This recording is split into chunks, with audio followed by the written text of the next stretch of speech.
آپ دیکھ رہے ہیں تعلیم دین یوٹیوب چینل کو سبسکرائب ضرور کیجئے اور بیل آئیکن کو ضرور دبائیے تاکہ آنے والی نئی ویڈیو کی نوٹیفیکیشن آپ کو صحیح سمے پر مل جائے۔ بسم اللہ الرحمن الرحیم۔ حیض کا بیان۔ حیض کی تعریف: بالغہ عورت کے آگے کے مقام سے جو خون عادی طور پر یعنی عادتاً نکلتا ہے اور بیماری یا بچہ پیدا ہونے کی وجہ سے نہ ہو اسے حیض کہتے ہیں، اور بیماری سے ہو تو استحاضہ کہتے ہیں۔ وہ خون جو بیماری کی وجہ سے حیض کے دنوں کے سوا اور دوسرے دنوں میں بھی آتا ہے اور بچہ ہونے کے بعد ہو تو نفاس کہتے ہیں۔ حیض کی مدت کم سے کم 3 دن 3 راتیں ہیں، یعنی پورے 72 گھنٹے۔ 1 منٹ بھی اگر کم ہے تو حیض نہیں، اور زیادہ سے زیادہ 10 دن 10 راتیں 72 گھنٹے سے ذرا بھی پہلے ختم ہو جائے تو حیض نہیں بلکہ استحاضہ ہے۔ ہاں، اگر صبح کا کرن چمکتے ہی شروع ہوا اور 3 دن 3 راتیں پوری ہو کر کرن چمکتے ہی کے وقت ختم ہوا تو حیض ہے، اور اس صورت میں 72 گھنٹہ پورا ہونا ضروری نہیں، البتہ کسی اور وقت شروع ہوتا ہے تو گھنٹوں ہی سے شمار ہوگا اور 24 گھنٹے کا 1 دن رات لیا جائے گا۔ 10 رات 10 دن سے کچھ بھی زیادہ خون آیا تو اگر یہ حیض پہلی مرتبہ اسے آیا ہے تو 10 دن تک حیض ہے، بعد کا استحاضہ، اور اگر پہلے اسے حیض آ چکا ہے اور عادت 10 دن سے کم کی تھی تو عادت سے جتنا زیادہ ہوا استحاضہ ہے۔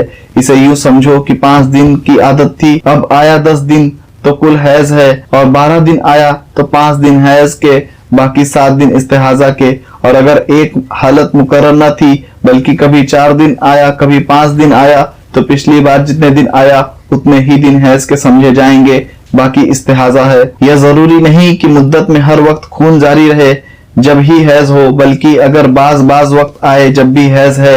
حیض آنے کی عمر: کم سے کم 9 برس کی عمر سے حیض شروع ہوتا ہے۔ انتہائی عمر حیض آنے کی 55 سال کی ہے۔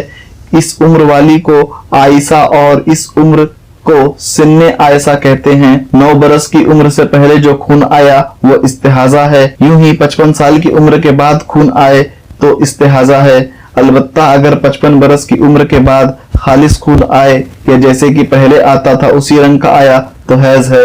حمل والی کو جو خون آیا استحاضہ ہے، یوں ہی بچہ ہوتے وقت جو خون آیا اور ابھی بچہ آدھے سے زیادہ باہر نہیں نکلا تو وہ استحاضہ ہے۔ 2 حیضوں کے درمیان کم سے کم پورے 15 دن کا فاصلہ ضروری ہے، یوں ہی نفاس و حیض کے درمیان بھی 15 دن کا فاصلہ ضروری ہے۔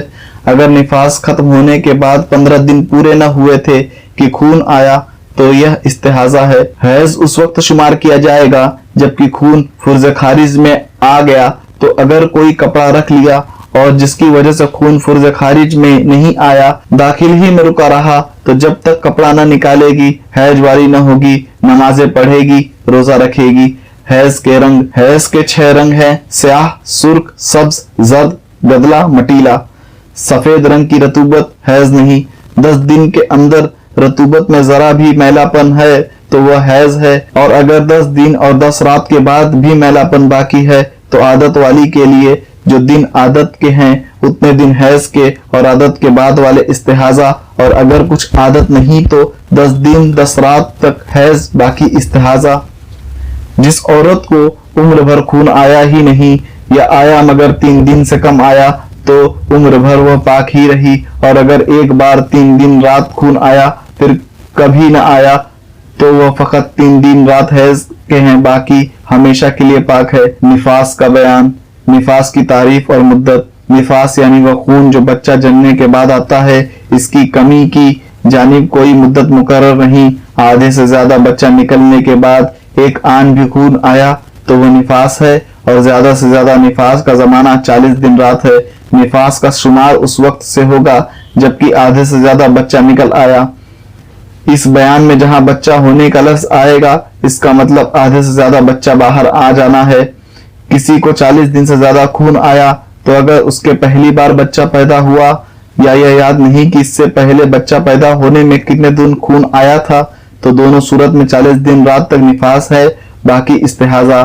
اور جو پہلی عادت معلوم ہے تو عادت کے دنوں تک نفاس ہے، اس سے زیادہ استحاضہ۔ جیسے عادت 30 دن کی تھی، اس بار 45 دن آیا تو 30 دن نفاس ہے اور 15 دن استحاضہ کے ہیں۔ बच्चा पैदा होने से पहले जो खून आया वह निफास नहीं बल्कि इस्तिहाजा है, अगरचे बच्चा आधा बाहर आ गया हो। हमल साकित होने से पहले कुछ खून आया, कुछ बाद को, तो पहले वाला इस्तिहाजा और बाद वाला निफास है, लेकिन यह उस सूरत में है जब कोई उज़्व बन चुका हो, वरना पहले वाला अगर हैज हो सकता है तो हैज है, नहीं तो इस्तिहाजा। 40 दिन के अंदर कभी खून आया कभी नहीं, तो सब निफास ही है, अगरचे 15 दिन का फासला हो जाए। इसके रंग के बारे में वही अहकाम है जो हैज में बयान हुए हैं। हैज व निफास के अहकाम। हैज व निफास की हालत में नमाज पढ़ना, रोजा रखना हराम है। इन दिनों में नमाजें माफ हैं, इनकी कज़ा भी नहीं, अलबत्ता रोजों की कज़ा और दिनों में रखना फर्ज है। नमाज के वक्त में वजू करके इतनी देर तक जिक्र इलाही, दुरूद शरीफ और दूसरे वजीफे पढ़ लिया करे जितनी देर नमाज पढ़ा करती थी, ताकि आदत रहे। हैज व निफास वाली को कुरान मजीद पढ़ना देख कर हो या जबानी, और उसका छूना अगरचे जिल्द हो या चोली या हाशिया को उंगली की नोक या बदन का कोई हिस्सा लगे, ये सब हराम है। कागज के पर्चा पर कोई आयत लिखी हो उसका छूना भी हराम है।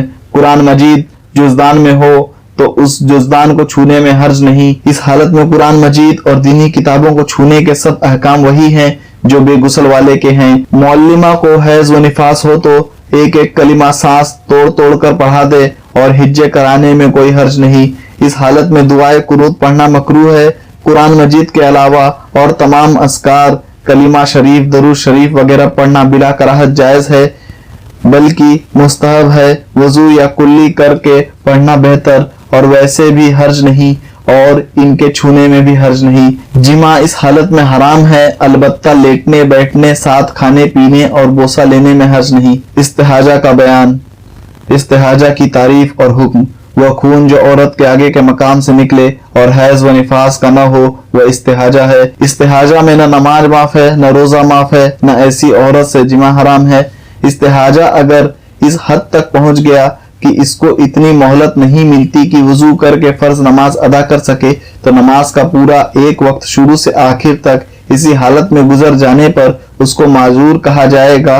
एक वजू से उस वक्त में जितनी नमाज चाहे पढ़े, खून आने में इस एक पूरे वक्त के अंदर तक वजू न जाएगा। अगर कपड़ा वगैरह रख कर इतनी देर तक खून रोक सकती है कि वजू करके नमाज पढ़ ले तो माजूर नहीं। माजूर का बयान। हर वह शख्स जिसको कोई ऐसी बीमारी हो कि एक वक्त पूरा ऐसा गुजर गया कि वजू के साथ नमाज फर्ज अदा न कर सका, वह माजूर है। यानी पूरे वक्त में इतनी देर भी बीमारी नहीं रुकी कि वजू के साथ फर्ज अदा कर सके। माजूर का हुक्म यह है कि वक्त में वजू कर ले और आखिरी वक्त तक जितनी नमाजें चाहे उस वजू से पढ़े। इस बीमारी से उसका वजू नहीं जाता, जैसे कतरे की बीमारी या दस्त या हवा खारिज होना या दुखती आंख से पानी गिरना या फोड़े या नासूर से हर वक्त रतूबत बहना या कान, नाफ, पिस्तान से पानी निकलना, कि यह सब बीमारियां वजू तोड़ने वाली हैं। इनमें जब पूरा एक वक्त ऐसा गुजर गया कि हर चंद कोशिश की मगर तहारत के साथ नमाज न पढ़ सका तो उज्र साबित हो गया। जब उज्र साबित हो गया तो जब तक हर नमाज के वक्त में एक एक बार भी वह चीज पाई जाएगी माजूर ही रहेगा। मसलन औरत की नमाज का एक पूरा वक्त ऐसा गुजर गया जिसमें इस्तिहाजा ने इतनी मोहलत नहीं दी कि तहारत करके फर्ज पढ़ लेती, और दूसरे वक्त में इतनी मोहलत मिलती है कि वजू करके नमाज पढ़ ले, मगर अब इस दूसरी नमाज के वक्त में भी एक आधा दफा खून आ जाता है तो अब भी माजूर है। यानी उज्र साबित होने के बाद यह जरूरी नहीं कि आइंदा हर वक्त में कसरत से बार बार वजू तोड़ने वाली चीज पाई जाए।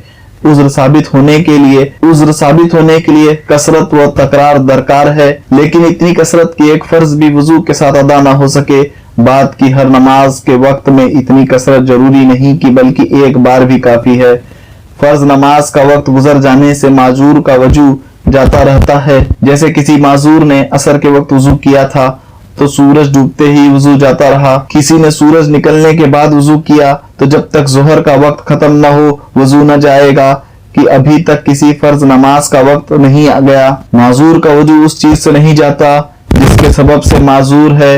हाँ, अगर कोई दूसरी चीज वजू तोड़ने वाली पाई गई तो वजू जाता रहा। मसलन जिसको कतरे का मर्ज है, हवा निकलने से उसका वजू जाता रहेगा। जिसको हवा निकलने का मर्ज है उसका कतरा निकलने से वजू जाता रहेगा। अगर किसी तरकीब से उज्र जाता रहे या उसमें कमी हो जाए तो उस तरकीब का करना फर्ज है। मसलन खड़े होकर पढ़ने से खून बहता है और बैठकर पढ़े तो न बहेगा, तो बैठकर पढ़ना फर्ज है। माजूर को ऐसा उज्र है जिसके सबब से कपड़े नाजिस हो जाते हैं, तो अगर 1 दिरहम से ज्यादा नाजिस हो गया और जानता है कि इतना मौका है कि उसको धोकर पाक कपड़ों से नमाज पढ़ लूंगा, तो धोकर नमाज पढ़ना फर्ज है। और अगर जानता है कि नमाज पढ़ते पढ़ते फिर उतना ही नाजिस हो जाएगा, तो धोना जरूरी नहीं, उसी से पढ़े, अगरचे जानमाज भी आलूदा हो जाए, कुछ हर्ज नहीं। अगर दिरहम के बराबर है और धोकर पढ़ने का मौका है कि नमाज पढ़ते पढ़ते फिर उतना ही नाजिस ना हो जाएगा, तो धोना वाजिब है। और दिरहम से कम है और मौका है तो धोना सुन्नत, और अगर मौका नहीं तो हर सूरत में माफ है। किसी जख्म से ऐसी रतूबत निकले कि बहे नहीं, तो न उसकी वजह से वजू टूटे, न माजूर हो और न